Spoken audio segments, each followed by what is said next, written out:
Hello, I'm Doug, and welcome to the Krewe Japan podcast, a weekly podcast where we take you on audio journeys through Japanese culture.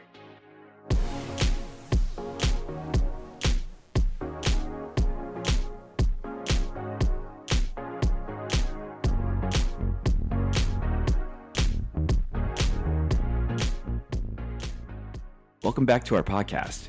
In this episode, we'll be discussing all things Studio Ghibli. Whenever you mention anime, many people think of the powerhouse Studio Ghibli, which is one of the biggest contributors in the anime world. Those same folks have the memories of watching Studio Ghibli films and falling in love with the Ghibli world as a whole. For the few of you who may not have had this opportunity yet, maybe we can help gain some insight into what has made Studio Ghibli so beloved by many over the years. We were fortunate enough to be joined by Steve Alpert, former director of the Overseas Business Division for Studio Ghibli, for a conversation about Studio Ghibli's works, what makes them so unique, and some of the challenges that they encountered when trying to break into those international markets. Let's journey into the world of Studio Ghibli and rediscover the amazing works produced by one of the titans of the anime industry.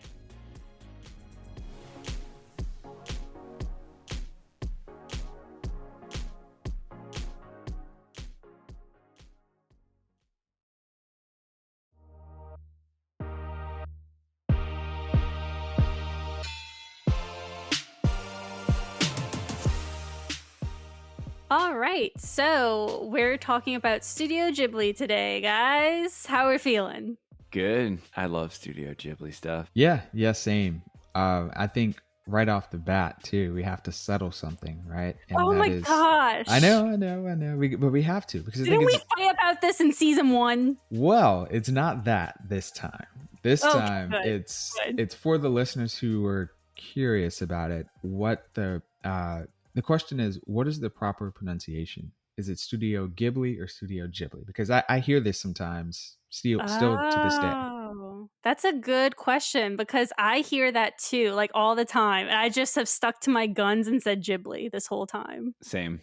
That's what I say. Yeah, same here. I've always kind of stuck to Studio Ghibli, but I know some people can be pretty staunch. You know, it's Ghibli. You know, not Ghibli. So we're going to stick with Ghibli in this episode, right? Yeah, because I really don't think it is Ghibli. Like that, I don't know.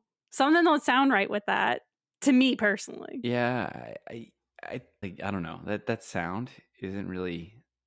It exists in Japanese, but it's not the exact sound, right? So yeah, it's kind of the hybrid of like E and E. It's like kind of like right in the middle. So... Yeah. I don't know. I always thought Ghibli is easier because it's like G, you know, like it's that sound. So yeah, same here. And apparently a lot of other people too. Yeah, same logic here. But today's episode is not actually about how to pronounce the studio name. It's about Spirited Away. Yeah, it's actually about Spirited Away. But no, it's not. Oh my gosh. Okay, I'm taking over. There you go. The floor is yours. What is not this? About One Piece? Hey, that's true. Well, what is this episode about? Well, we're going to be talking about just like the history of Studio Ghibli and kind of like the man behind like the whole entire production and just like the Studio Ghibli library. Like these movies are just so incredible and are timeless. So, I mean, that's what we're going to talk about today. And to first start off is just the history of Studio Ghibli in general. I don't know if y'all know kind of like the road to how it came about, but Miyazaki, he really loved animation and he actually had trouble discovering his own originality when it came to animation. It took him a while to really get a grasp on it. And he actually wanted to be a manga creator at one point. Wow, that's interesting. I don't really, to be honest, I don't really know too much about like the background of Studio Ghibli. You know, it's a very much like I know the movies, but I don't really know the history behind it, and I don't really know I'm learning, through a book we're going to talk about later, and the author we're going to interview later. Learning a lot about the history, but I really don't know too much about Miyazaki in general. It's something I'm interested by because he's such a fascinating person in general, from what I've heard. Yeah, and I'm kind of in the same boat. I've seen documentary out there. It's years ago. What is it called? It's like the Kingdom of Dreams and Madness or something like that. I'll have to look it up. But there's a documentary. It might still be on Netflix. If not, it is probably definitely on HBO Max right now, since Yeah. they have all the Ghibli Yeah. stuff. I think they put it on there. But it was kind of like a documentary following him in the process of making one of the films like years ago before his air quotations retirement. So but yeah, I have a very general knowledge, nothing too in depth about the man, and it would be really interesting to sit down and read kind of a biography or Yeah. even an autobiography. I don't think that's coming, but like a dedicated biography about him, like a definitive one. I don't know if that exists yet. Do y'all know? Not that I know of. Don't ask me. Okay. And I feel like I would know if it was out there. Yeah, you would be the person I would ask too. So. But yeah, no. I mean, obviously, we're going to talk more about Studio Ghibli and the workings in later on in this episode when we have our interview. But just as a little, as a little, segment here, I do want to give recognition that this studio is so well known. Miyazaki is so well known, and it can be proven through like all the awards that his films have won over the years. And Nigel, would you like to sing the praises of what you believe to be the best film? Well, I mean, I think that award speaks for itself, and what I'm talking about clearly, of course, is Spirited Away won the Academy Award the year that it came out for best feature film animation. So I think that argument right there weighs strongly in my favor that it's the greatest Studio Ghibli movie of all time. Listen, I will give you that, because before I discovered Howl's Moving Castle, Spirited Away was my favorite. So, I will give it to Spirited Away. It is a great one. It is really good. It's just not my personal favorite anymore. And that's all I'm going to say to you, because you and I have had this fight on season 1 and we're not getting into it now.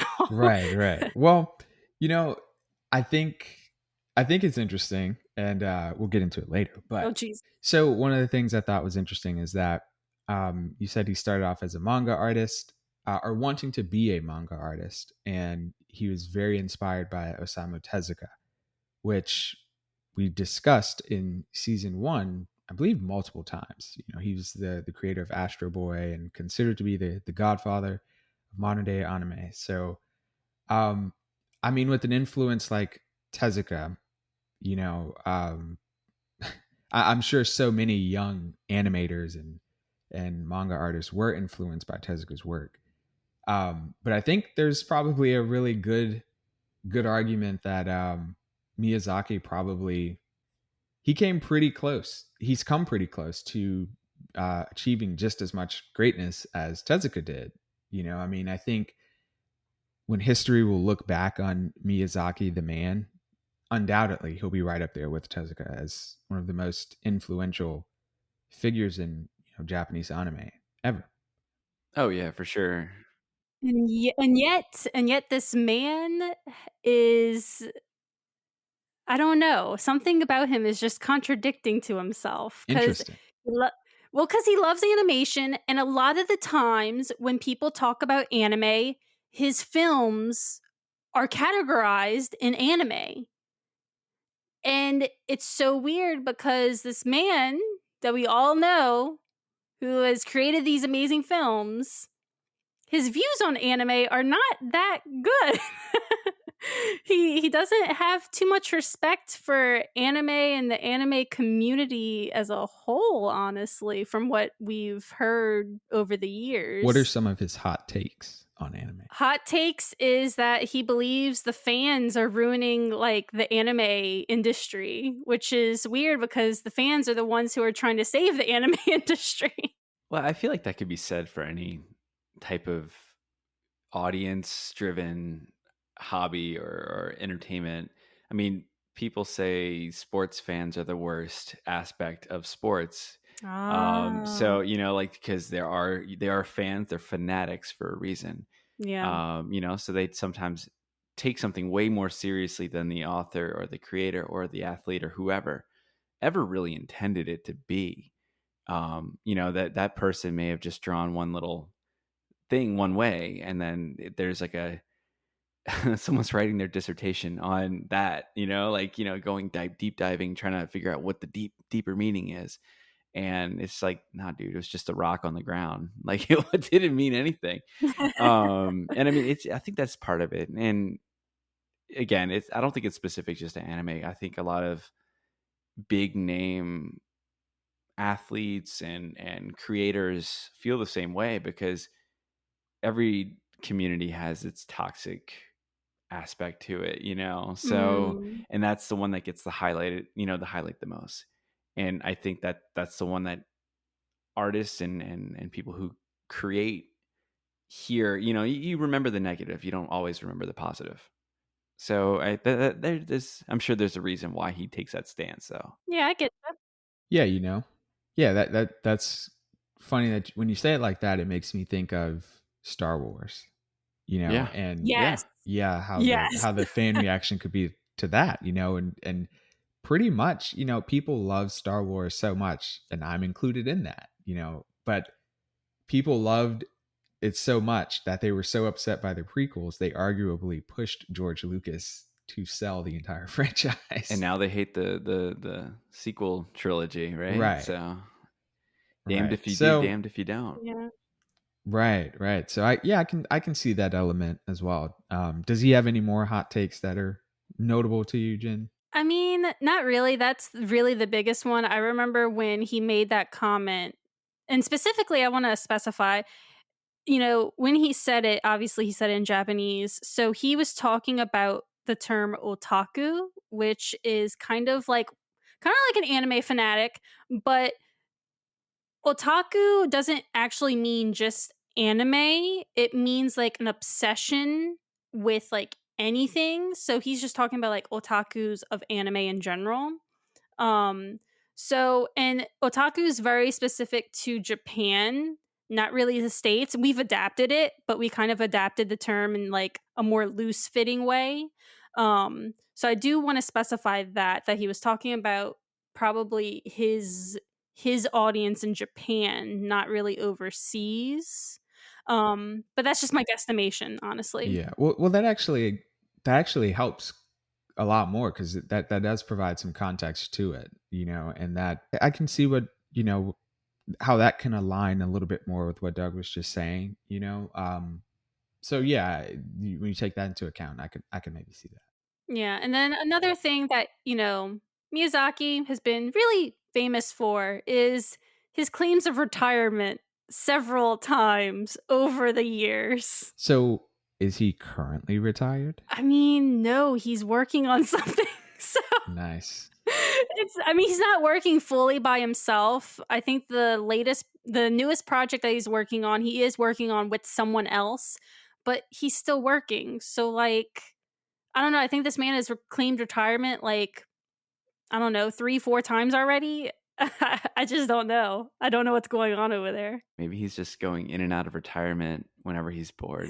He's like, yeah, I'm done for right now. And then he gets an idea and he's like, all right, I'm unretired. I think so, honestly, because I've watched a documentary, kind of like what you were talking about, Nigel, but it's not old. It's actually pretty new.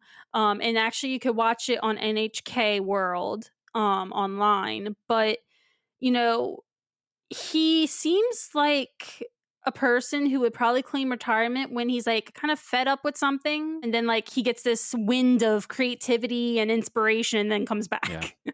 So that's what I kind of think is going on. It's actually kind of awesome. Like, you know what? One day it's like, hey, guys, I think we had a good run. I'm burnt out. I've given you every story I have left to give. And you're like, they all throw a big office party, and he goes off. And then like a month later, he's like, moving back in the office, and this is like the third time this is happening, like, oh, it's kind of awesome. I mean, like I said, I don't know. This was not reported anywhere. This is just my personal opinion because it's happened so often. Yeah. No, and I remember like certain movies being advertised as like the last one. No, this is really the last one. Yeah. Maybe it's the otaku that drive him to retirement early. Could be. You know what otaku means, right? Like the actual like kanji that's used for it. What does is it it? mean? It actually just means house or home. Well, because they're holed up in their home, yeah, pretty much over like whatever they are. stay indoors and do whatever their obsession drives them to do. So that's kind of where that negative connotation came from. It's like it's social, like, I don't know, just like kind of you don't really interact with people. You just do what you're. It kind of stunts any kind of social activity at all. Yeah. Interesting. Wow. When I saw The Wind Rises, I think it was billed as his last one that he was working on. I can't quite recall if that was the advertising, but I seem to remember that kind of being around, buzzing around in the media sphere when that one came out. But I know he then worked on another one after that, but that's a good point though. We're talking about The Wind Rises. Yeah. So let's talk about our favorite Studio Ghibli movies. If you've listened to season 1, of course, it's Spirited Away for me, but that's kind of boring at this point for me to just say that over and over again. So I would actually say my second favorite is probably, I would say my second favorite is Princess Mononoke. Yeah. I think that was one of my earliest ones that drew me into Studio Ghibli films. And that was because I really liked the music in that one and the imagery. I mean, it was just gorgeous, and I think that's just because, again, as we're going to talk about later on in our interview with Steve Alpert, that's where kind of Studio Ghibli, I don't want to say took off, but where they really started hammering in like the internationalization of Studio Ghibli movies on a bigger scale. Yeah. So would you say that's your favorite, Princess Mononoke, Doug? I would say it holds a special place in my heart as a top tier movie because it was kind of like my gateway. But you're not claiming it as your favorite. Yeah. It's hard to claim one, because more recently I've been watching Totoro out of my ass because my son loves Totoro, so it's on. Okay. Yeah. So I it's kind of become my favorite just because it's been shoved in my face so much. But I really enjoy that, and there. We're not going to get into our least favorite ones. I don't want to touch on anything least favorite, but yeah, I would say Totoro and Princess Mononoke probably are my top two. Yeah. And if I could squeeze another one in there, because we already know Spirited Away is at the top, I would say Princess Mononoke and The Wind Rises. I actually haven't seen that, so. Oh, you haven't seen that no. one? Ah, okay. No. All right. Well, you have to see that one. It's a great one. Yeah. And I think, for me, one of Jen, maybe you can correct me if I'm wrong on this one, but I think one of the most grounded in like reality, maybe I would say. There certainly are kind of fantasy elements and kind of this magical element and dream world type stuff, but it's actually, to me, it seemed it's one that you could show to a person who is not familiar with those types of elements, and they could still enjoy, because it's taking place during World War II, and there's like an element of like historical fiction and animation to it that I think even people who are not fans of anime or the magical realism or fantasy elements of a story could still enjoy. Yeah, that's true. But then in that sense, you have to give it also to Whisper of the Heart, True, very true. because that is also very grounded. Not too many fantasy, aspects of it. They do have that, that those parts in the movie. I don't want to give it away because it's kind of important and it kind of leads to another movie. But um uh but yeah, so I think those two movies are probably the most grounded and doesn't have like most of that like fantasy stuff that we mostly get from Studio Ghibli films. But yeah, no, Yeah, those are good. and I'm not saying those elements are bad, but it was Yeah, yeah, really cool to see them do a movie that was more uh historical. yeah, and still Yeah. just knock it out of the park in terms of Yeah, just exactly. amazingness. So Yeah. what about you, Jen? What's your top?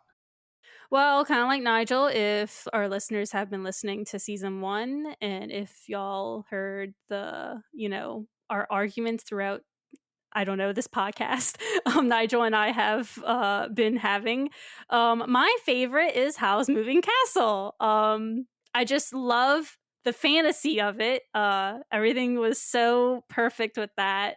The music's fantastic. I love the music. Um, the animation's great. The characters are beautiful, are so great. I love the characters.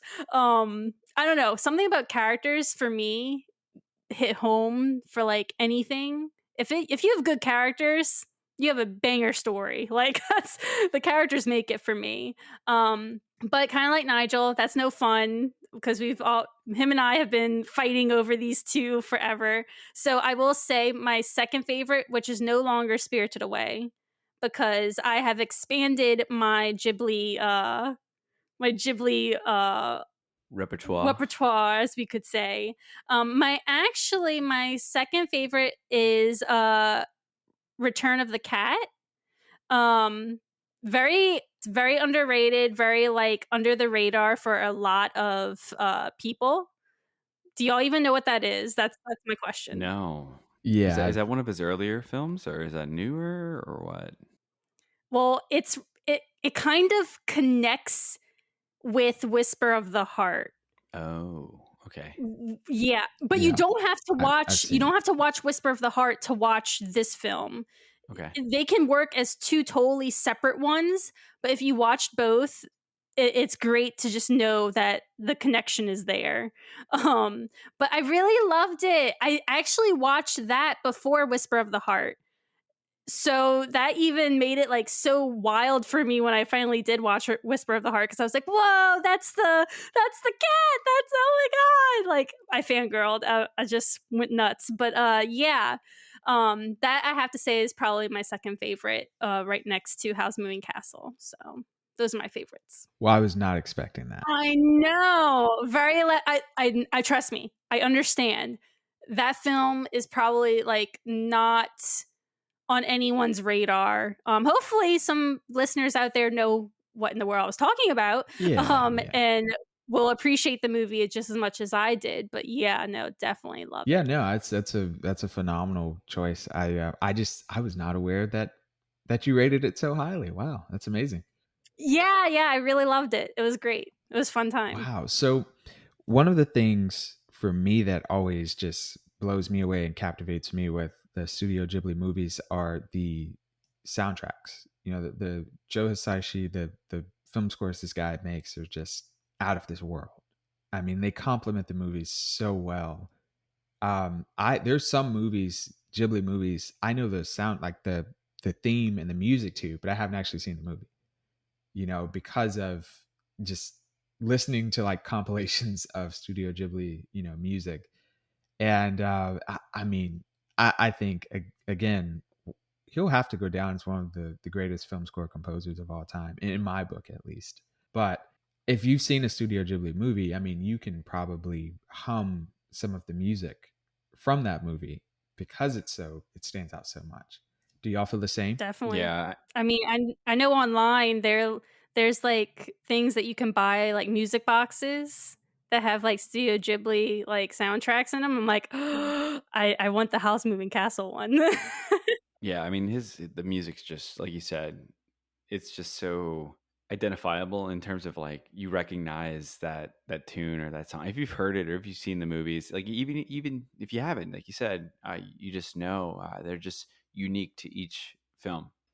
And I mean, to me, like Princess Mononoke, the music was what drew me in initially. Obviously, the animation too, but the music really did it for me. I just, yeah, I don't know. A lot of the other films do it too, but that was the one that for me that did it the Well, most. another thing that's really well known about Studio Ghibli films is its themes. It kind of like we were talking kind of earlier about, some movies being more grounded than others, while some are like super high on like fantasy. But like if you watch any Studio Ghibli movie, like you were just talking about Princess Mononoke a few minutes ago, Doug. That's very one of the closest themes that they have in that movie is, environmentalism. And then, so we have other movies where, I don't know if y'all noticed, but a lot of movies, the main character is a female. So, he's he has a lot of feminist themes in a bunch of his movies. And, we were talking about Whisper of the Heart and we were talking about Wind Rises. That's anti war themes. So he comes up with like some pretty amazing themes in his films, and not even comes up with the themes, but like he integrates those themes into his films. And I think that's something that a lot of people recognize from a bunch of the films that Studio Ghibli does. Well, I would say especially the anti-war. He grew up. I mean, he was born just at the beginning of World War II, or the early years um, of it, and grew up in the aftermath. He saw like he obviously probably doesn't remember the years of the war, but life after. He saw what life in Japan was like post World War II, and grew up and said, like that impacted him and influenced his works.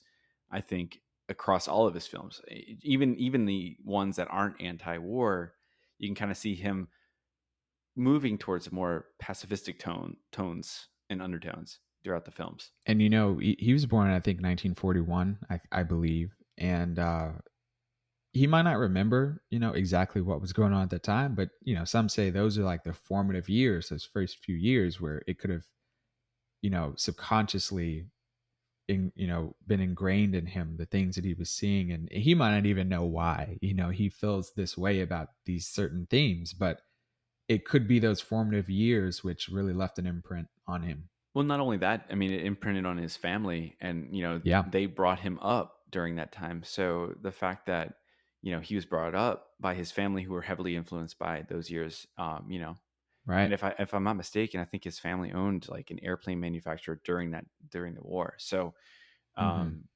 in my minimal research that I've done in preparation for this, Nice.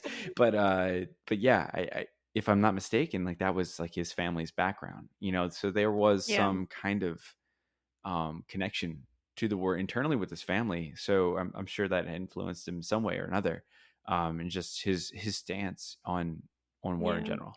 And you know, something else that his films are famous for that, not a lot of people may realize is that some of his films are actually based on real locations in Japan. Okay. So, like, what are some of the notable ones that stand out? So actually, Doug, didn't you say in a previous episode in season 1 that you went to Dogo Onsen? I did. Yeah. That's actually one of the Right, places. right. In Spirited Away. It's Yeah. based off of Dogo Onsen and Matsuyama, um, in Ehime. Ah, you lucky dog. And yeah, I mean, Matsuyama is a beautiful, beautiful, beautiful city. So if you get a chance to go there someday, it's on Shikoku, so it's not the most accessible, and it's pretty remote, but it's a gorgeous place. I mean, Shikoku as a whole. I can do a whole series of podcast episodes on Shikoku if I wanted to, but yeah, it's beautiful, and he uses a lot of very traditional or unique to Japan locations in his films. You guys, I mean, Princess Mononoke, where was that? Do you know? where that took place? Yeah, it's a lake that is on a mountain in like northern Honshu of Japan. I don't know the exact location because it's very out of the way to go to if you were to do a pilgrimage to like all these sites. They're not easily accessible by like main cities or whatever, but yeah, it's a Yeah. real location in northern Japan, and it's a real lake, and it's surrounded by forest. It's crazy. Yeah. Yeah. Do you know the name, Doug? Aoike. Oike, Ike. oike. Okay. Yeah, Aoike Lake, which I mean, Ike is lake, and Ao I want to say is blue. I don't know what Yeah, the blue. kanji are, Yeah. but yeah. So Blue Lake, And then Nice. unique name. Nigel, you were talking about the Wind Mm-hmm. Rises. That's actually a real hotel that you can stay at. Oh, Yeah, really? in Nagano Yeah. Prefecture. I think Now you've been to Nagano, right? So have you Okay, seen so it? I've been to Nagano, but not that part of Nagano. Because I went to Ah, the actual city of Nagano in Nagano Prefecture. This gotcha. is elsewhere in Nagano, and the hotel is actually called Manpei Hotel.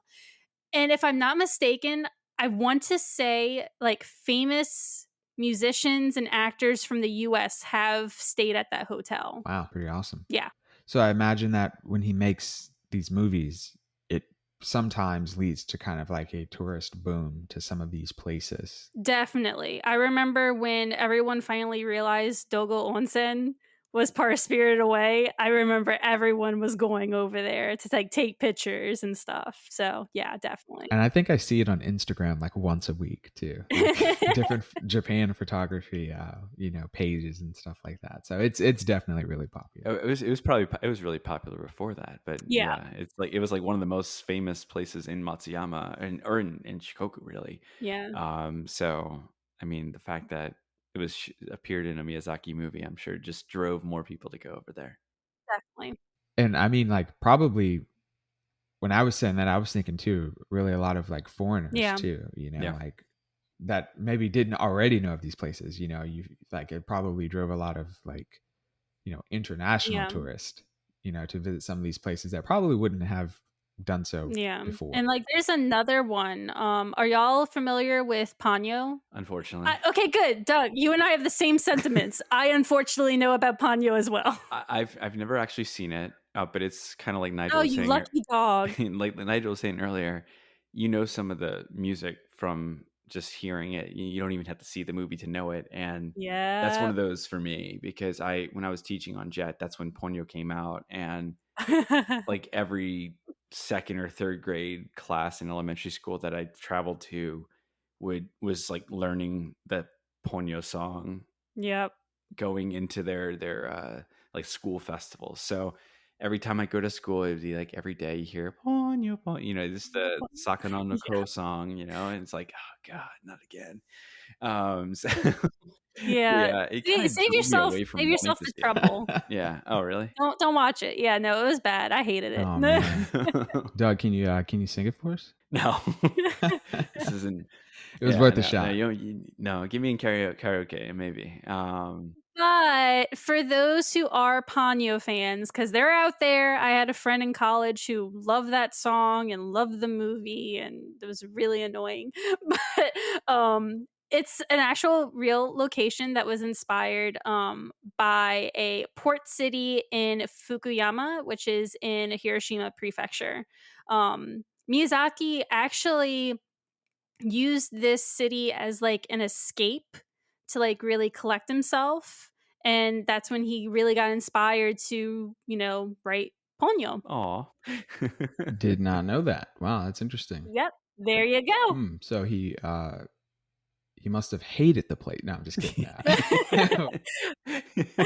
Oh wow. So that's interesting. I've seen Ponyo, but I need to rewatch it because I don't remember like being annoyed by the music or anything. So I need to go revisit it. Like I said, my annoyance was driven mostly by hearing Yeah, it like 20,000 times over the course of like 3 Yeah, weeks. I Doug's gotcha. Doug's is from outside. My annoyance with the movie is the characters. Remember how I said my thing is characters? If you have good characters, that's a great film. well, this didn't have that great of characters, so it's not a great film for me. But that's just my opinion. I know tons of people who love it, and you know what? Props to them for liking it. It's just not my dealio. But on that note, for those fans who are hardcore, maybe go to Japan and, you know, tack all these on a map and just go for it. Do a pilgrimage of like all these sites. I know a ton of like anime fans go to like other places where like anime has taken place in. You could do that with Studio Ghibli films if you wanted to. And you probably will really feel rewarded by it because, like I said, these places are not, you know, on populated areas. They're kind of off the beaten map. And so you have to kind of really, really try to find these places and try to get to them. So it's worth it, though, if you're a huge Ghibli fan. Yeah, make sure you build enough time into it, though, because like you said, they are kind of remote and not anywhere near one another. Just looking at this is like pretty much the entire map of Honshu we just gone over here, plus Shikoku. So so you need to build some buffer time there for travel, but definitely invest in that rail pass and maybe reach out to Kay from season 1 about there you go. JNTO can help you out there. Oh, look at that, plug in our previous episodes there. But Doug, you actually had an interview with someone who worked for Studio Ghibli. No, I didn't just have one. We all did. Well, we all did, but you really sought this person out. Yeah. So I remember seeing an advertisement on, I don't know if it was Facebook or one of my JET alumni pages that I follow, but a gentleman named Steve Alpert did some kind of interview or just a talk about his time with Studio Ghibli and on his book. And we were fortunate enough to get Steve on for our interview. And, Steve was the international, I guess, the head of the international division for Studio Ghibli. The term or he said, as he would say, and you'll hear this in the interview, it's kind of fungible in terms of how it's, the names of those roles. We were very, very fortunate to have Steve join us for a very fun interview, give us a kind of a peek behind the curtain of how working at Studio Ghibli was, but also working as a foreigner in Japan too, because that's just a unique experience in and of itself. But then also the challenges and the actual endeavors that we're having to go, the actual act of bringing Studio Ghibli films to the U.S., but not just the U.S., around the world, and the challenges and hurdles they encountered along the way. So I think everyone really enjoyed it. I did. I know you guys did as well. So here we go. Let's jump into the interview.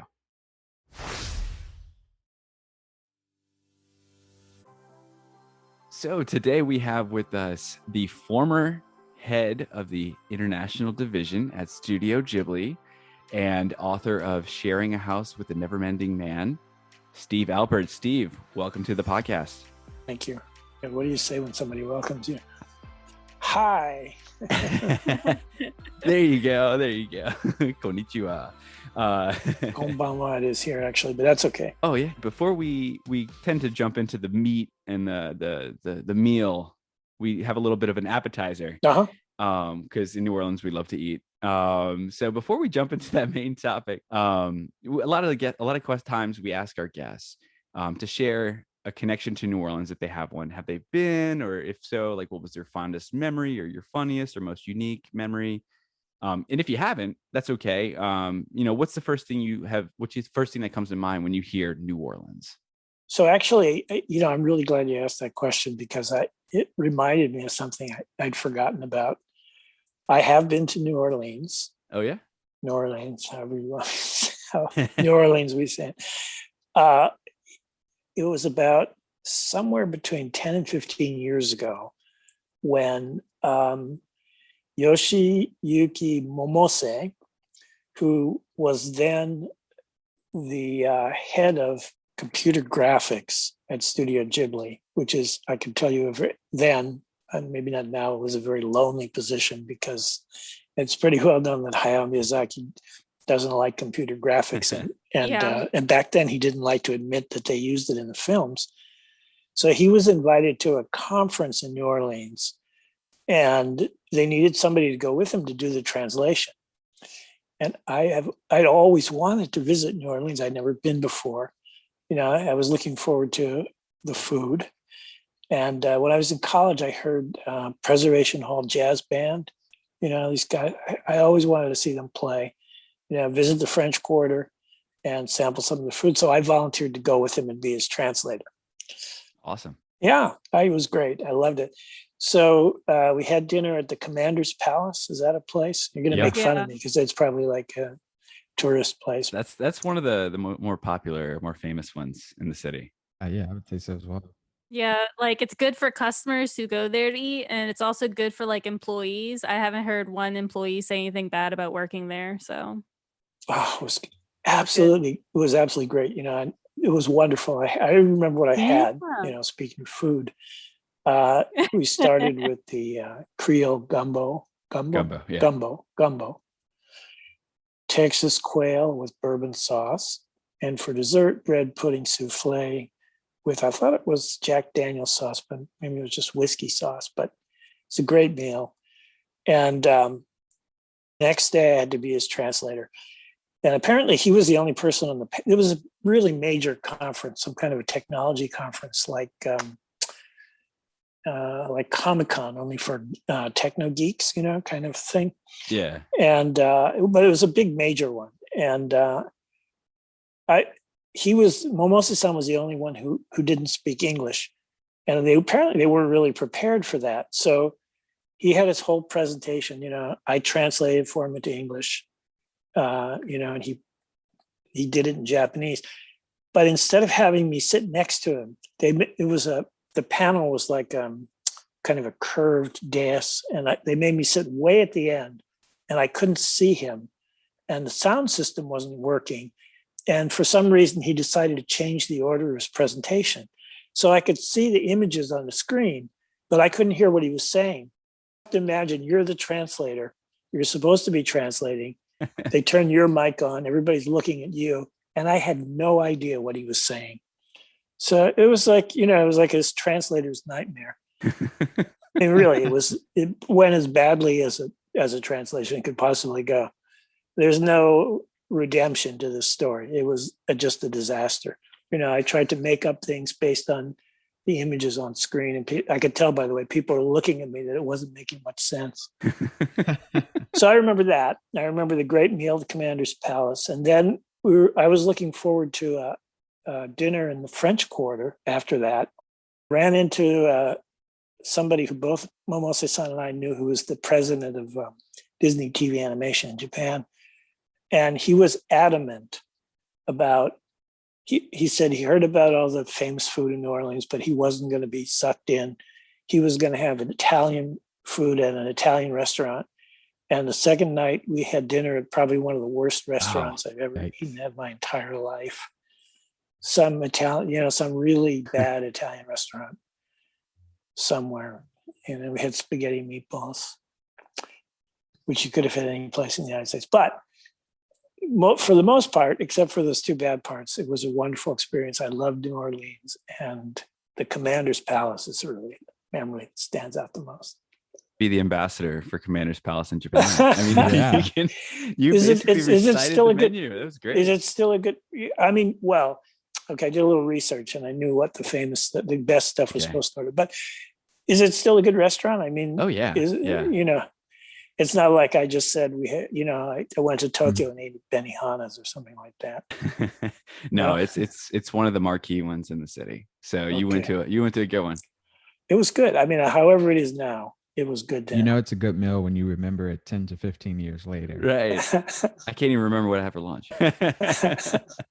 But no, I'm really happy you asked me that question because I hadn't thought about that in a long time. Well, that actually leads us to our next question, which well, no, it's still hopefully a good one for you. Okay. And it'll take you back a little bit. And that is, what is your Japan journey? And so by that, I mean, what actually led you down your path to studying Japanese and then subsequently moving and working in Japan? I was an art major when I was in college, and I studied Japanese because I'd seen I went to college in upstate New York, and it was a very remote, kind of isolated place. And they didn't even have a movie theater, but the university had Cinematheque, I guess it was called, like the video club, and they were whoever the guy running it was showing all these black and white Japanese movies. Kurosawa. A man after Nigel's heart. Is that right? Nigel's a huge movie buff. Actually went to film school. Okay. And yeah, so this is amazing. I saw these black and white Japanese movies, and okay, I'm a lot older than you guys. This is, in the 70s, early 70s, late 60s. And you could go through high school, college, not know anything about Japan, which I knew nothing. And to see these movies, there's something about it that really struck a chord. So I thought, well, I might as well. We had a language requirement. Why not learn Japanese? So I did. And that's really it. I thought you spend a lot of time. I don't know. Do you guys speak Japanese? If you do, it takes a long time to learn. So you put in all the time and you think, well, I probably should go there, and see what it's like. Yeah, I think all three of us kind of had varying durations of studying, and have actually traveled over to Japan for work or for school or whatnot. So yeah, I completely understand the there's textbook learning, and then there's actual immersion in the field, in the weeds. Yes, definitely. It's a never-ending quest. Yeah. Anyway, so I originally I went to Tokyo, but I really fell in love with Kyoto. So I lived there for about 3 years. And I came back and studied more formally. And I studied Japanese literature with Donald Keene at Columbia. I wanted to be a translator. They didn't really allow translation wasn't considered sufficiently academic. And let's say I was less good at the academics, and I transferred to business school, and I got a job in Japan. I was sort of in the right place at the right time. And eventually I started working for Studio Ghibli. I think, if you read my book, not that I want to plug the book, but if you read the book, I think I talk about that in more detail. Absolutely do want to plug your book. So at any point, you want to throw in an advertisement, go for it. Because we'd love for people to read it. I believe Doug actually has a copy of it as well. I do. He's been working Thank through you. it as well. So Thanks. I had one quick question. So when you went to Kyoto, Yep. and so you were there, were you still studying at that point, or had you finished? Well, yeah, I finished college. I was studying. School of life studying. Yeah, The air I was learning quotes, Japanese. studying. Well, it is really where I did learn Japanese, but I had these various jobs, to support myself while I was there. Okay. I didn't teach English. Well, not really. I mean, a couple of times, but I worked in a Japanese restaurant, an antique store for a while. Oh wow, that's pretty awesome. I forgot I was in the movies. I was in like 5 different Japanese B movies as an extra. Nice. Which paid pretty well compared to the yes. So this is kind of a digression, but I mentioned this to Suzuki-san, who's the head of Studio Ghibli, and he tried hard to see if he could get copies of those movies, and he failed. Are they listed on your IMDb? No, they're not on there. No, it's funny because there's stuff on there that I don't remember doing, but there's not those ones. Twice I played an American soldier during the Pacific War, torturing Japanese prisoners. Once I was an engineer at an electronics factory, a foreign consultant. I was an Italian mafia member having a meeting with Yakuza. Wow. And there was one more. can't remember anymore. It's been a while. Oh, yeah. Anyway, next question. We'll leave that one for the. Yeah. There were some interesting roles that you got to participate in. It was fun, actually, it was a lot of fun. Well, to get to the main topic of what we came here to discuss today, I actually have a question, and that is something that probably everyone wants to know, which is, what is your favorite Ghibli movie to date? Because I know us here, the crew, we always fight over what's the best one. So I'm interested to know your favorite. So if you're allowed to say that. Exactly. So if you work at Studio Ghibli, you're not allowed to have a favorite. They consider the films like people consider their children, so it's like if you're not allowed to have a favorite child or your kids. So, if you ask any of the filmmakers, they won't tell you. That none of them have favorites. And I feel like I shouldn't either, really, even though I do, but I'm not going to admit it. Oh, okay. That's interesting. So we gotta play a guessing game. The answer is all of them. That's right. That's what I'm supposed to say. All of them. They're all my favorites. Love all your children equally. Yeah, I love all my children equally for publication. Yeah. Well, speaking of publications, your memoir, Sharing a House with the Never-Ending Man. See, we're plugging in here for you. It came out last summer in English, right? But you had previously released it in Japan in 2015 under a different title, obviously, for a Japanese audience. Yeah, so it came out in Japan first, and the title in Japanese is Wagahai wa Gaijin de Aru. So it's kind of a nod to Natsume Soseki's Wagahai wa Neko de Aru. It's autobiographical about him, but it's told from the point of view of his cat. So the reason I chose that title is because that's what it felt like for me to be working in Studio Ghibli. I was interacting with these amazing people and seeing a lot of amazing things, and I felt like, I'm the cat just watching all this happen, and I want to tell it to somebody. So that was the title in Japanese, which turns out to be untranslatable in English. So I had to come up with a different title. And there's this, I don't know if you know the reference, but there's an NHK documentary on Miyazaki's son called The Never-Ending Man, which you can, look at on the internet. It's pretty much freely available, I think.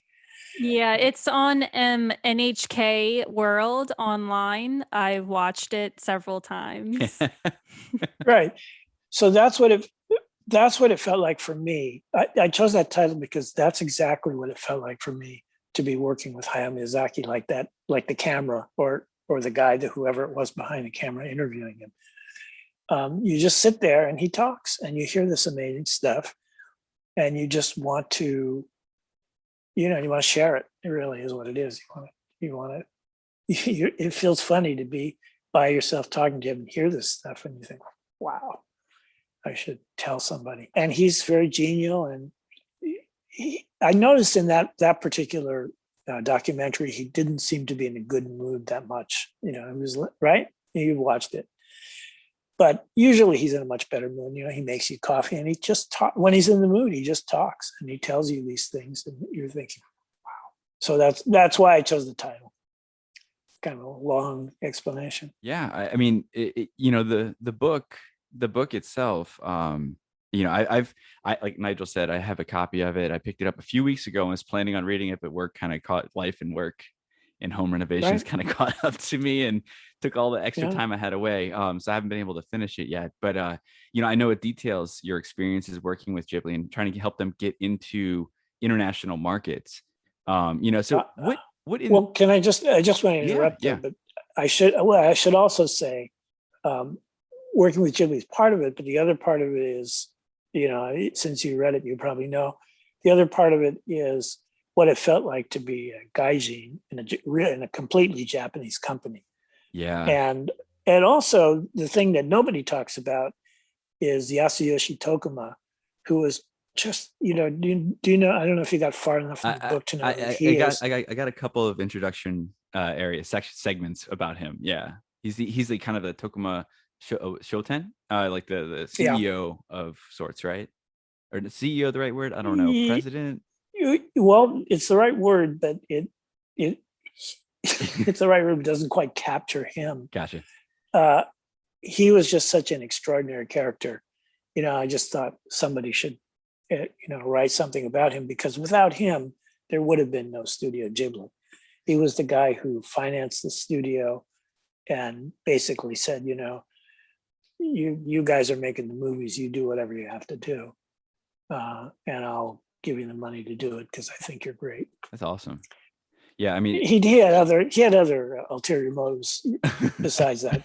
Oh, sure. But he didn't. The point was he didn't, and he was just an amazing person, like a Japanese guy from another era. It was like being able to look back 100 years and see what Japanese people were like then. And the thing about him was he didn't interfere at all with the creative process, which was something. It's cool. Yeah, I mean, that's when you have a very hands-off, I guess. I don't want to even say boss, because like you said, he was not really a boss. He was a kind of more of a, like, I don't want to say investor either, but it was kind of. He wasn't hands off. I don't want to give that impression. Okay. But he didn't interfere. He didn't interfere with the films. He let the artists do what they do. He let the artists do what they do. He did interfere one time. This is more like on the business side of it. I don't know if you're interested in that, or you want me to digress into that. But you could, yeah, sure, go for it. Well, the Japanese, the movie theater industry in Japan, when I first started, when I was first living there. Have any of you ever been to the movies in Japan? Yeah. But it recently does. So maybe it's changed, but it used to be most of the theaters were owned by one guy. Almost all the theaters were one company run by one guy. And then a lot of them were owned by another guy, and then there were a few independent theaters. So they really had kind of a monopolistic hold on the Japanese movie industry. And it was, you can't imagine how anybody would want it. In fact, Japanese people don't really go to the movies that often. They didn't used to. Maybe it's changing, but the average Japanese person would go to the movies once or twice a year at most, which is low. In America, we go to the movies. Before COVID, we used to go to movies all the time. For sure. And like the late show would start at 6 in the evening, and there were no reserved seats. And on the weekends, it was so crowded, you had to get there early to get a seat at all. They sold more tickets than they had seats. You had to stand in line and wait for at least an hour before they let you in. You rush in to try and get seats together with the people that you're with. A ticket costs $20 about, so if you got a family. So if you work, you can't go to the movies because you're still at work at 6 o'clock, or you can't get there. You know what I mean? It's like everything. I probably left out a few. Every bad thing about running a movie theater business, they did, but they could because they owned them all and it was their game, and that's how they always did it, and it wouldn't change. So I guess the point there are two things I'm leading up to. One is when Princess Mononoke came out in Japan and made the huge box office, for people who knew the Japanese system, it was absolutely incredible because it meant that they were getting just about everybody in Japan to go to the movies, which is nobody had ever done. That was amazing. And everybody was going on the weekends, which is the only time you can, when in America, when you get big box office, people are going at night and during the day. In Japan, you can't do it. So the numbers were big, but if you know the Japanese business, they were unbelievably big. Yeah. And the other thing was, if you piss off one of those two guys who runs the two companies at all the movie theaters, your film is never going to do any business because they'll screw you. So after Princess Mononoke came out in did so well, the next movie was My Neighbors the Yamadas by Takahata-san. And Mr. Tokuma decided he was going to negotiate a better deal with Toho, who owned all the movies, all the theaters. And he said, look, either you meet my conditions or we won't exhibit in your theaters. And the Toho guy said, fine, then don't. And Suzuki-san, who ran the studio, was very upset because that meant that they couldn't play in 3/4 of the theaters in Japan for that film. And pretty much they called the bluff. Wasn't a bluff. It was a bluff.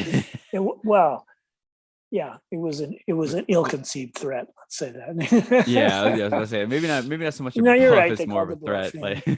Sorry, I didn't mean to digress. You're good. I was gonna say, I mean, really, one of the things that, like you said, your book, you introduced all these characters that maybe a lot of folks weren't really familiar with. But because nobody's ever written. Yeah, right. But what I want to get to really is what attracted you to Ghibli to begin with, and was it difficult being a foreigner to get your foot in the door at such a unique company? To get my foot in the door was not difficult, no, because I was just the right person at the right time, Yeah. But what attracted me was, I suppose, as much as I love film and Japanese film, the quality of their films, I was so impressed by the films they made and understanding the conditions under which they made the films. Yeah. And the fact that they're non-commercial, really. They're just trying to make you've got these highly educated, intelligent intellectuals making animated films for kids. Yeah. Right. And I think one of the things people don't understand maybe is that animation is an art form. It's entertainment. It's a movie, it's a film, but it's an art form, and it's a really, really difficult art form. You have to get when you see how they do it. I mean, I happen to know a lot about animation, and when you see how it's made and how they do it, you just can't believe that they can do it. And also, when you know some of the secrets of some of the other studios, sometimes they aren't able to do it because it is just on the level of sending a rocket to the moon, really, to get artists to cooperate in such a way that they can make this integrated thing by hand drawn, And then the other thing is there are a lot of misconceptions about computer generated animation. You guys probably know more than most people, but people seem to think that the computers do the work, which they don't. Yeah. Animation is about somebody making the decision frame by frame. Yeah. To make the thing come alive, to make these drawings come alive. And whether they're done on a computer or by hand, it's still the same kind of a talent. So, I was attracted to, the idea of being, I did used to work for Disney. I don't know if you know that. I saw that when I was reading through your bio and stuff, that you had some connections. Yeah. I did work for Disney. So I know a lot about how they make their films. And, it's just really, it was a great opportunity to go and work for Ghibli. Yeah, it sounds amazing. It did feel kind of amazing. That's why I wanted to write a book about it. I don't mean to keep coming back to that. Keep on plugging, man. It's a wonderful opportunity that, like you said, you got an inside peek and you got to see things that, like you said, no one knows about. You don't get to see that side of those creators, ever. And you had a firsthand, up front and personal, up close and personal experience, and it's pretty amazing. Yeah, I thought so. I was just watching Stevie Ray Vaughan on the internet. You know who that is? Yeah, the guitarist, of course. Stevie Ray Vaughan. So I'm watching him, and you're watching how his hands move, and how he's not thinking. That guitar is just part of him, right? So that's how these animators get. It's amazing. So Ghibli Disney animates to, they do the voices first, and then the animators work with that. Ghibli does it the other way around. They do the images first, and then they dub the voices afterwards. So these animators have to be able to imagine the mouth movements of voices that haven't been recorded yet, which is amazing. And time it. They have to get the mouth movements right and the timing right, and everything else that they're doing. So it's like that. I don't know if it's an appropriate analogy, but it's like watching Stevie Ray Vaughan play the guitar. It's like, it's just, they've done it so much and they're so good at it. It's just integrated into the way they, I mean, they work with stopwatches, but especially Hayao Miyazaki, he barely, he uses it, but he barely has to look at it. He's just so good at that. I think that's a really good analogy to it. I think that could really help people to visualize it, who haven't had that opportunity to see it up close. It's like seeing a virtuoso, at work, right? Exactly. It's amazing. Yeah. So that actually brings me to another question. What was the most difficult challenge you experienced in those early days of working at Studio Ghibli that you had to overcome? So I joined Studio Ghibli just Mononoke Hime, Princess Mononoke was in production. So it was it was about midway through production. So the film came out while I was, just getting my feet, so to speak, just getting used to the job. And the biggest challenge, it seems strange to say, was how much money the film made. Because Princess Mononoke, it's like huge box. It was like, it came out at the same time as one of the Jurassic Park, movies.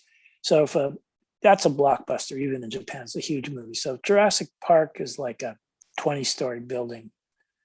Princess Mononoke was the Empire State Building. It was huge compared to even the biggest blockbuster. It broke all these box office records.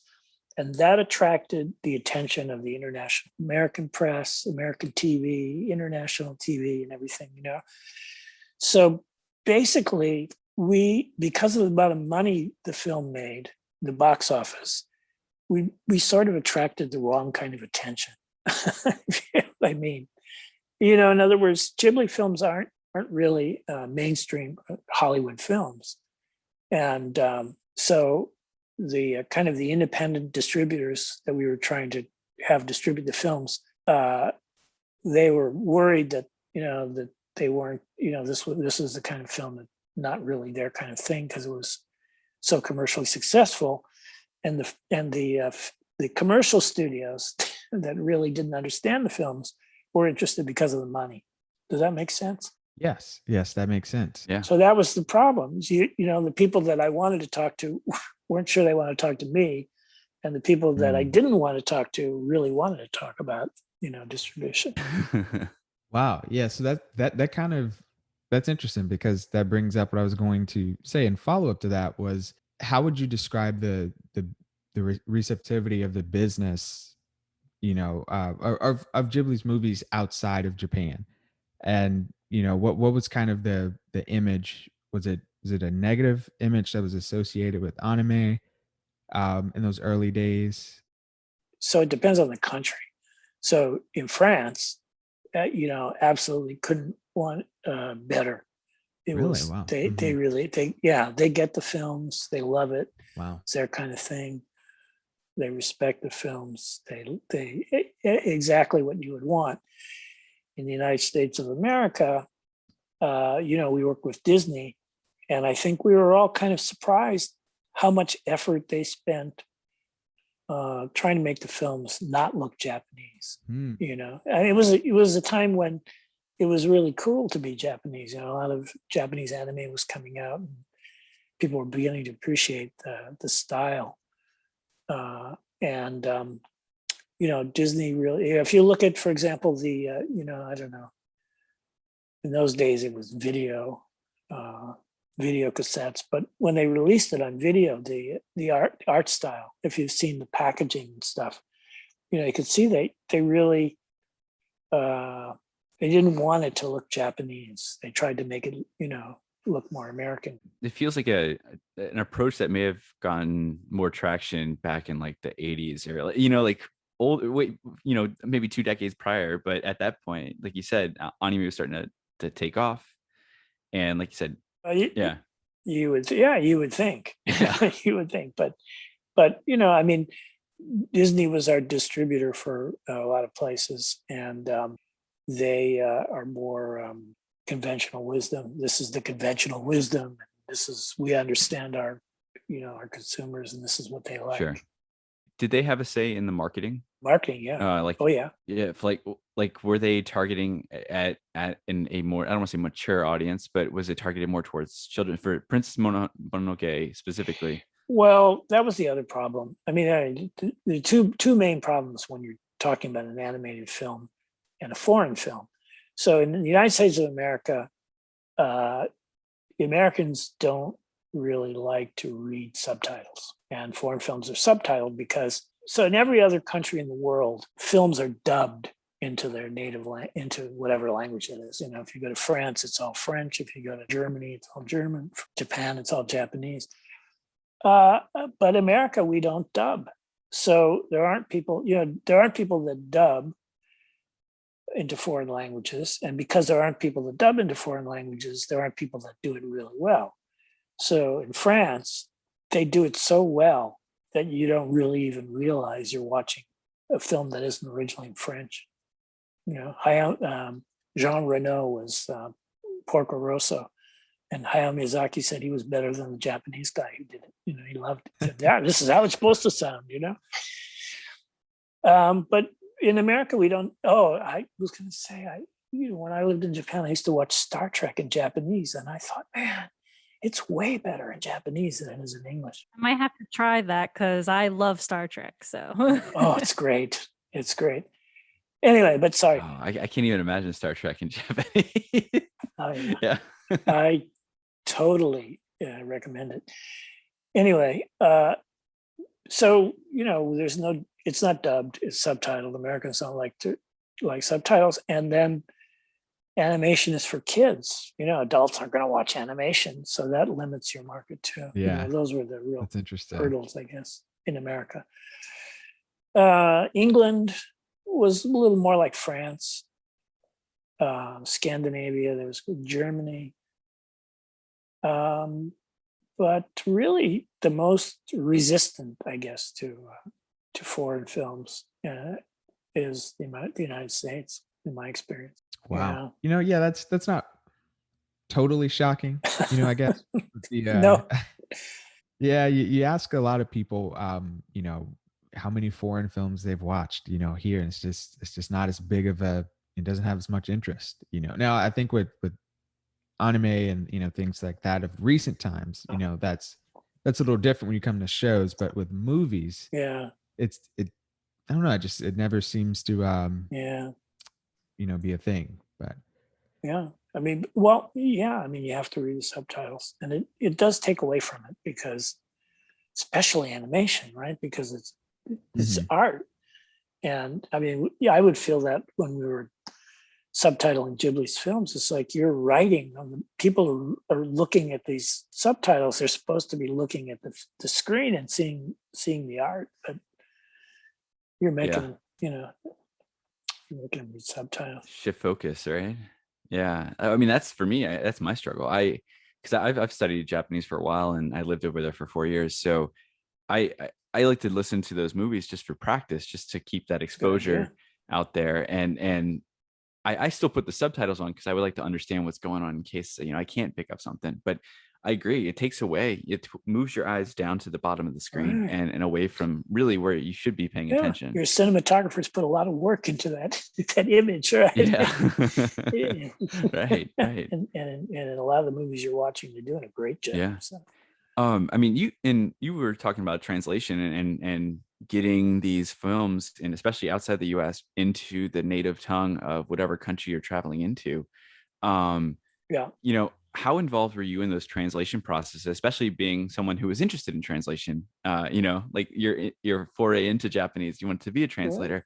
Exactly. Yeah. And was the process of localization, how were you really involved in that, or did you kind It of? was one of the main things that I did. Okay, cool. So yeah. Well, if you've ever been to the movies in Japan and you watch the foreign movie in Japan, and for example, you understand what's going on in English, but the rest of the audience is reading the subtitles in Japanese, all of a sudden everybody's laughing, but you're not laughing, or you're laughing, but you're the only person in the theater laughing. Yeah. So the way the way movie translation is done in Japan, I think there are 3 people who translate every single movie that comes into Japan.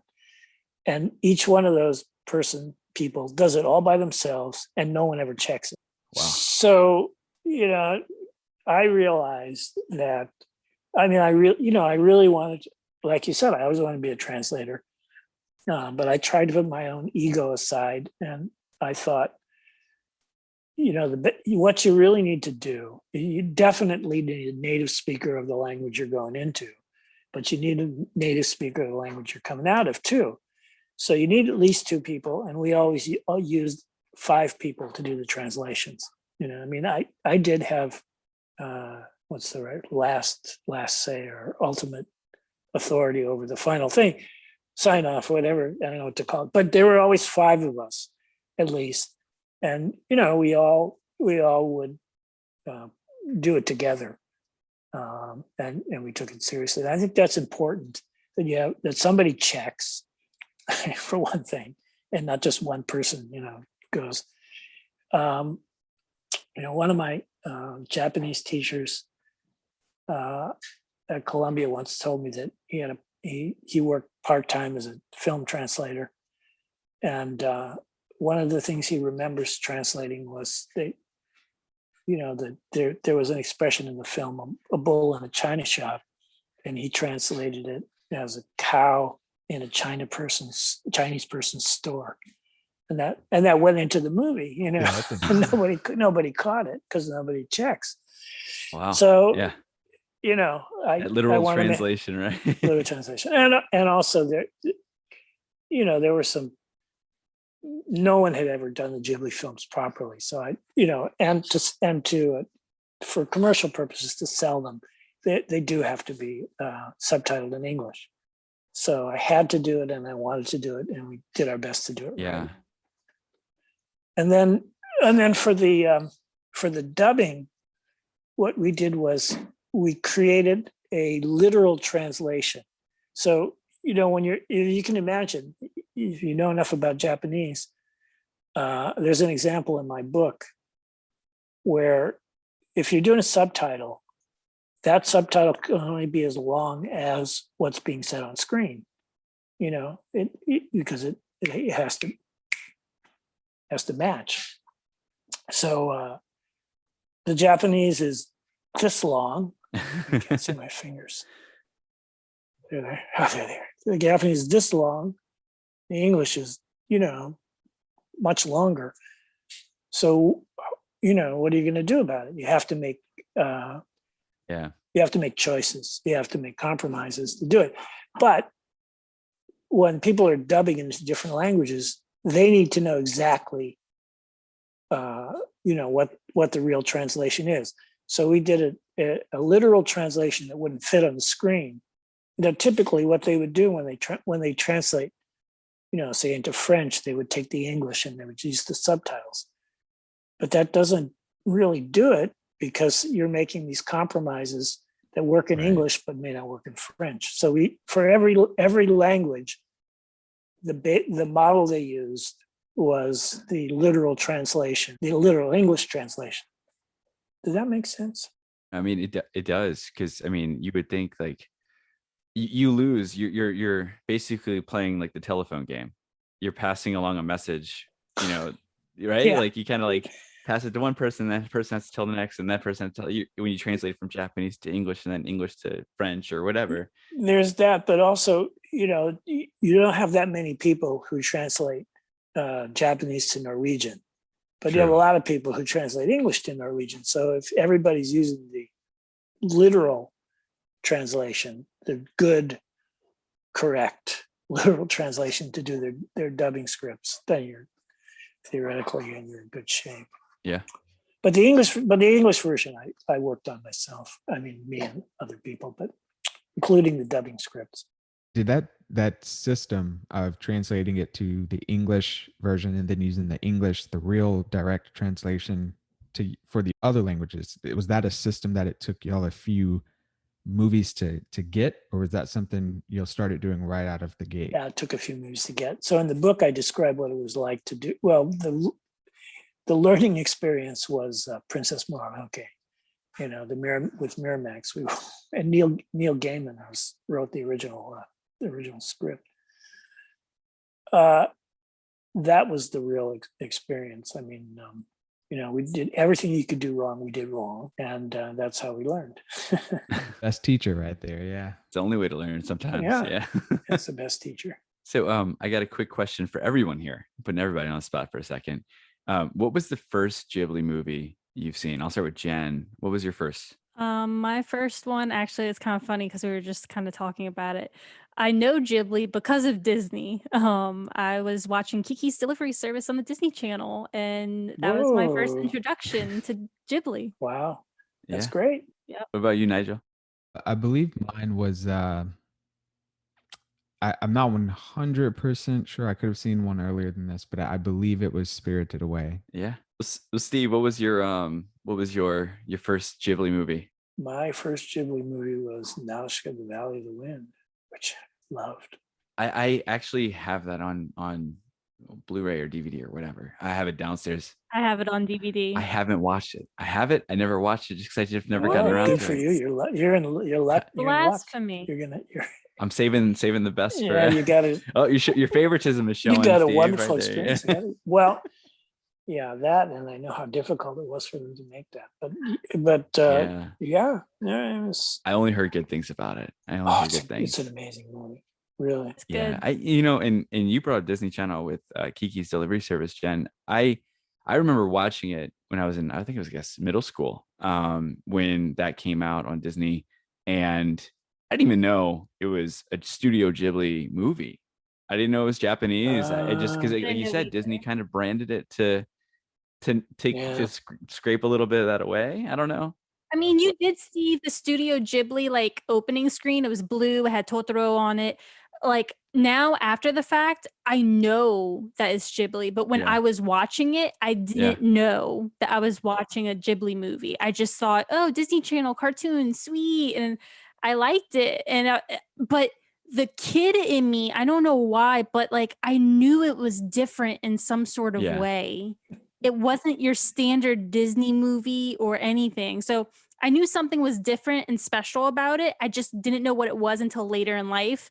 Then I was like, oh, I watched a Ghibli movie back when I was a little girl and I didn't even know. Wow, that's interesting. Yeah, same experience for me. I was so different from the other things that I had seen at the time, but I didn't know, obviously as a kid, I didn't know it was Studio Ghibli, but it stuck with me forever. And I think the first one that I really knew, it was Studio Ghibli, was Princess Mononoke, because I had heard so much about it. It really got a lot of press here, and then that was one of the things that I got attracted to, and then found out about Studio Ghibli that way. And with Studio Ghibli, you're getting great animation, you're getting a great story, but I mean, I think the music for Princess Mononoke was phenomenal. Yeah, good music, it blew it out of the park. And it's kind of a common theme though for all the Ghibli movies. I've in my opinion, my son's 5, and we have the Totoro songs downloaded off of Apple Music on repeat in the car sometimes. So it's just and just keep going and on and on. But did you ever work closely with Joe Hisaishi? Is Hisaishi right? Joe? Yeah. Yes. Yeah. Did you work with him frequently on any of the music, especially when those lyrics had to change from Japanese to another language? Yeah. Well, for one thing, Hisaishi Joe didn't write the lyrics. The lyrics are written by Miyazaki-san. Oh, wow. Oh, okay. But the music, yes, I did. I have part of the thing when I started working there, Suzuki-san, who's the head of the studio, insisted that I learn about, every aspect of how the films are made, which, it's just amazingly, it's just a great thing to be able to do that, and probably really unnecessary, but I thank him for it. And part of it was I was present at all of the recording sessions where they did, where they recorded the music. Oh, maybe except for the ones they did in Czechoslovakia. I didn't go there, but so I think this is mentioned in my book, probably is, when Disney first started dubbing the films, they decided they were going to make changes to the music and to the effects and the soundtrack. And we discovered this and told them they couldn't do that, and they had to change it. And one of the things they wanted to do was they said, well, so they did Kiki's Delivery Service and Laputa Castle in the Sky. And Kiki's Delivery Service had already been recorded and shipped out to stores, so they couldn't change that. But Laputa, they could change. And their thing was they thought there was too much silence in the Ghibli films. There's not enough music, there's not enough effects. Americans have to have sound all the time. You can't have silent spots. So they said, we'll fix Kiki's when it comes out on DVD, but for Laputa, let us have Hisaishi Joe do a new soundtrack, and one with more music in it to fill the parts the way he would do it. And if that's acceptable, we'll pay for it.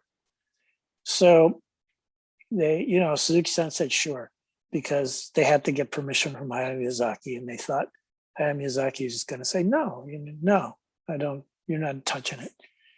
So we asked him, and Hayao Miyazaki said, yeah, go ahead, try it. So Hisaishi-san rewrote the music for Laputa Castle in the Sky, and we went to Seattle for a week to record it, and I went with him. So I spent a week with him, in Seattle, talking about the music, meeting the musicians. He conducted the orchestra. It was really wonderful, and they created this entire new soundtrack for the film, and they played it. Then we got back to Japan, played it for Miyazaki-san, and he said, no, absolutely not.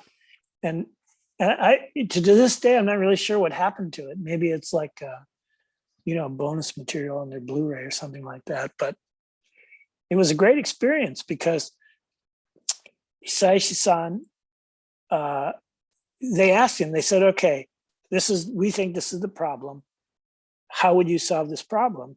And I was his translator. So everything he said, I explained to them. And he said, we're going to do this. We need like 20 more violins and 100 more cellos or something. Really, he had like a big, and they said, no, you could only have 30 violins. They negotiated the number of musicians and everything. And he explained, he rescored everything. And, the Disney people were there, and the orchestra was magnificent. It was amazing. And then it was never used that I know of. That's crazy. It's like one of those like bonus tracks on like the end of an album where if you just keep playing the last track, it just keeps going for an hour. Well, it's the entire film. I don't know. I don't know whatever, but yeah, it was a real privilege to work with Hisaishi. And then, every time they recorded the music for any of the films, I was there. It was a very great experience. And the music is wonderful. He's really amazing. Yep, I love music from a lot of the movies. Especially my favorite soundtrack is probably Howl's Moving Castle. I really enjoy the soundtrack for that one. Yeah, they're great. I mean, really, the music. I could sing, well, not the whole song, but I could sing probably the chorus of Ponyo Because that's when I was teaching. I taught elementary school in Japan for 3 years, and they at every, I guess, school festival, every grade, like I was like 1 or 2 grades, every school I traveled to 7 different schools. Every grade was rehearsing that song for probably about 3 months. So I just hear it every day, like from my from just in the English room where I taught, or just walking to and from to the faculty room, and I just ponyo ponyo, it's just one of the songs I know the sticks song, in my head. It sure does. Probably stuck in yours too, huh, Steve? Yes. The Ghibli movies gained a ton of success and popularity worldwide, honestly. Do you think that required Miyazaki to alter any of his approaches with his stories in any way? He doesn't. He does what he does. And Yeah. he always says, I've been his translator for interviews a lot, and I've sat in interviews with a lot, and a lot of the questions he answers, he gives different answers depending on how he's in, what mood he's in. But that's one thing he definitely never does. He does not. His movies are made for a Japanese audience, and he doesn't make any attempt to think about foreign audiences when he makes a film. Very clear about that, and I believe it's true. I think that's I think that's good, because I mean, it's working. Everyone still loves his movies to this day. When they hear a new one is gonna come out, everyone's like holding their breath. So yeah, no, I'm glad to hear that you think that he hasn't changed any of his initial way of thinking. No, he doesn't. He wouldn't. Yeah, and that's I think that's one of the things that makes the Ghibli movies so unique, and just they have this genuine theme to them. Every single movie, there's a deeper meaning behind just the face value of the characters and whatnot. There's a theme, there's something that's carrying the movie, and you could feel it. And it's just, again, that's just, I'm sure it's just his heart and soul being poured into the actual work itself. But yeah, it's great, and I appreciate that he doesn't, to some extent, doesn't change his approach, because I think his approach is what makes it special. Yep, it's true. Yeah, and this is kind of like our we have a few bonus fun questions that we're going to touch on after this, but like our last one really kind of for the quote unquote serious portion of the interview.